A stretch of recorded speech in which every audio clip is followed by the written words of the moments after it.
Charlotte's Web, Chapter 13, Good Progress. Far into the night, while the other creatures slept, Charlotte worked on her web. First, she ripped out a few of the orb lines near the center. She left the radial lines alone, as they were needed for support.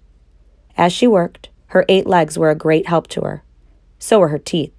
She loved to weave, and she was an expert at it. When she was finished ripping things out, her web looked something like this. A spider can produce several kinds of thread. She uses a dry, tough thread for foundation lines, and she uses a sticky thread for snare lines, the ones that catch and hold insects. Charlotte decided to use her dry thread for writing the new message. If I write the word terrific with sticky thread, she thought, every bug that comes along will get stuck in it and spoil the effect. Now let's see. The first letter is T.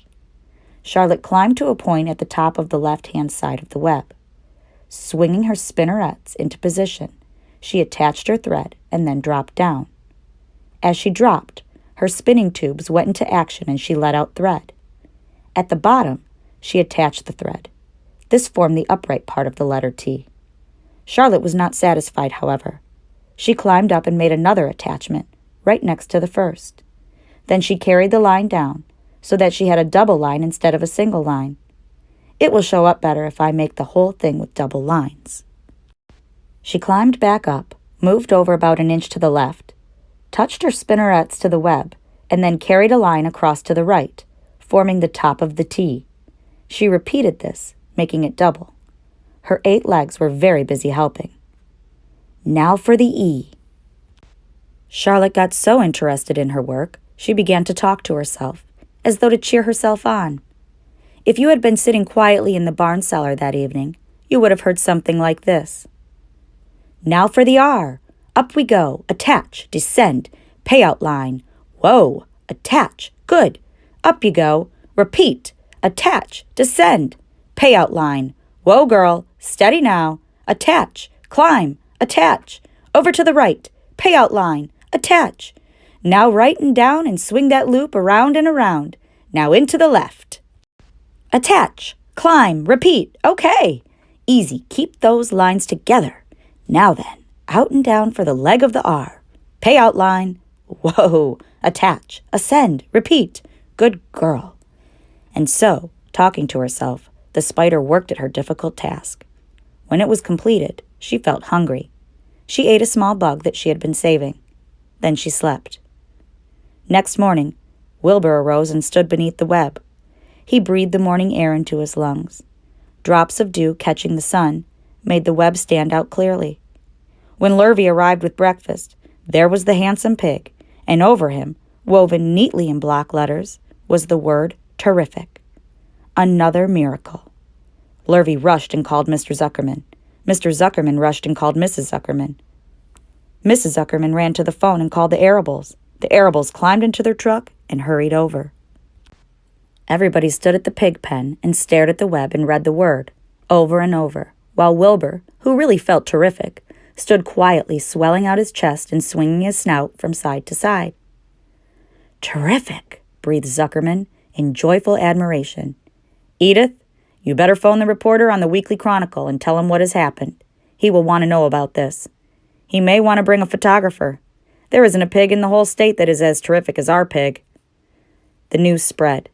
People who had journeyed to see Wilbur when he was some pig came back again to see him now that he was terrific.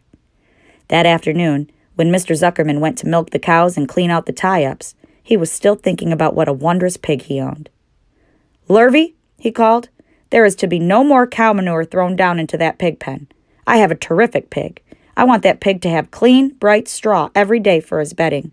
Understand? Yes, sir, said Lurvy. Furthermore, said Mr. Zuckerman, I want you to start building a crate for Wilbur. I have decided to take the pig to the county fair on September 6th. Make that crate large and paint it green with gold letters. What will the letters say? Asked Lurvy. They should say Zuckerman's famous pig. Lurvy picked up a pitchfork and walked away to get some clean straw. Having such an important pig was going to mean plenty of extra work. He could see that. Below the apple orchard, at the end of a path, was the dump where Mr. Zuckerman threw all sorts of trash and stuff that nobody wanted anymore. Here, in a small clearing hidden by young alders and wild raspberry bushes, was an astonishing pile of old bottles and empty tin cans, and dirty rags and bits of metal, and broken bottles and broken hinges, and broken springs and dead batteries, and last month's magazines, and old discarded dish mops, and tattered overalls and rusty spikes, and leaky pails and forgotten stoppers and useless junk of all kinds, including a wrong-size crank for a broken ice cream freezer. Templeton knew the dump and liked it. There were good hiding places there. Excellent cover for a rat. And there was usually a tin can with food still clinging to the inside. Templeton was down there now, rummaging around. When he returned to the barn, he carried in his mouth an advertisement he had torn from a crumpled magazine. "How's this?" he asked, showing the ad to Charlotte. "It says crunchy. Crunchy would be a good word to write in your web." "Just the wrong idea," replied Charlotte. "Couldn't be worse. We don't want Zuckerman to think Wilbur is crunchy. He might start thinking about crisp, crunchy bacon and tasty ham. That would put ideas into his head. We must advertise Wilbur's noble qualities, not his tastiness. Go get another word, please, Templeton." The rat looked disgusted, but he sneaked away to the dump and was back in a while with a strip of cotton cloth. "How's this?" he asked. "It's a label off an old shirt." Charlotte examined the label. It said pre-shrunk. "I'm sorry, Templeton," she said, "but pre-shrunk is out of the question. We want Zuckerman to think Wilbur is nicely filled out, not all shrunk up. I'll have to ask you to try again." "What do you think I am, a messenger boy?" grumbled the rat. "I'm not going to spend all my time chasing down to the dump after advertising material." "Just once more, please," said Charlotte. "I'll tell you what I'll do," said Templeton. "I know where there's a package of soap flakes in the woodshed. It has writing on it. I'll bring you a piece of the package." He climbed the rope that hung on the wall and disappeared through a hole in the ceiling. When he came back, he had a strip of blue and white cardboard in his teeth. "There," he said triumphantly. "How's that?" Charlotte read the words, "With new radiant action." "What does it mean?" asked Charlotte, who had never used any soap flakes in her life. "How should I know?" said Templeton. "You asked for words, and I brought them. I suppose the next thing you want me to fetch is a dictionary." Together they studied the soap ad. "With new radiant action," repeated Charlotte slowly. "Wilbur!" she called.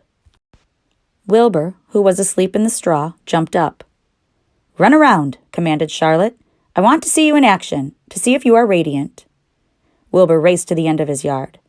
"Now back again, faster," said Charlotte. Wilbur galloped back. His skin shone. His tail had a fine, tight curl in it. "Jump into the air!" cried Charlotte. Wilbur jumped as high as he could. "Keep your knees straight and touch the ground with your ears," called Charlotte. Wilbur obeyed.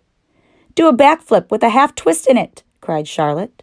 Wilbur went over backwards, writhing and twisting as he went.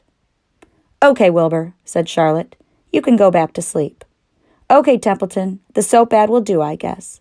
I'm not sure Wilbur's action is exactly radiant, but it's interesting." "Actually," said Wilbur, "I feel radiant." "Do you?" said Charlotte, looking at him with affection. "Well, you're a good little pig, and radiant you shall be. I'm in this thing pretty deep now. I might as well go to the limit." Tired from his romp, Wilbur lay down in the clean straw. He closed his eyes. The straw seemed scratchy, not as comfortable as the cow manure, which was always delightfully soft to lie in. So he pushed the straw to one side and stretched out in the manure. Wilbur sighed. It had been a busy day, his first day of being terrific. Dozens of people had visited his yard during the afternoon, and he had to stand and pose, looking as terrific as he could. Now he was tired. Fern had arrived and seated herself quietly on her stool in the corner. "Tell me a story, Charlotte," said Wilbur, as he lay waiting for sleep to come.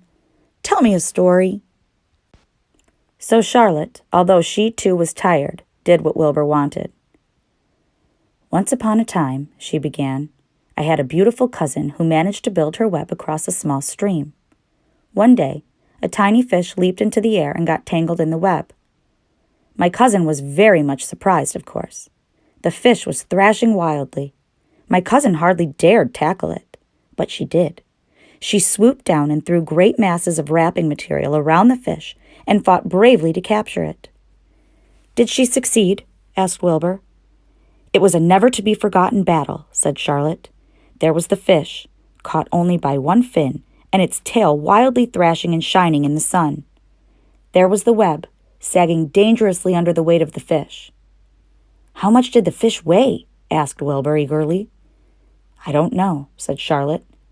There was my cousin, slipping in, dodging out, beaten mercilessly over the head by the wildly thrashing fish, dancing in, dancing out, throwing her threads and fighting hard. First she threw a left around the tail. The fish lashed back. Then a left to the tail and a right to the midsection. The fish lashed back.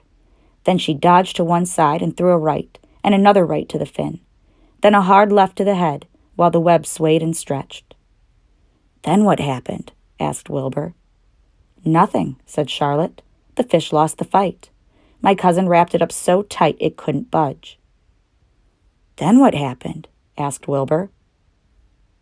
Nothing, said Charlotte. My cousin kept the fish for a while, and then, when she got good and ready, she ate it. Tell me another story, begged Wilbur. So Charlotte told him about another cousin of hers who was an aeronaut. What's an aeronaut? Asked Wilbur.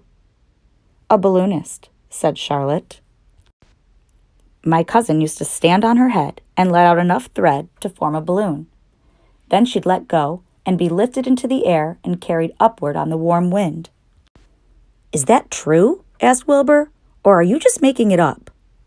It's true, replied Charlotte. I have some very remarkable cousins.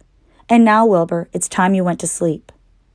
Sing something, begged Wilbur, closing his eyes. So Charlotte sang a lullaby, while crickets chirped in the grass and the barn grew dark. This was the song she sang. Sleep, sleep, my love, my only, deep, deep in the dung and the dark. Be not afraid and be not lonely. This is the hour when frogs and thrushes praise the world from the woods and the rushes. Rest from care, my one and only, deep in the dung and the dark. But Wilbur was already asleep. When the song ended, Fern got up and went home.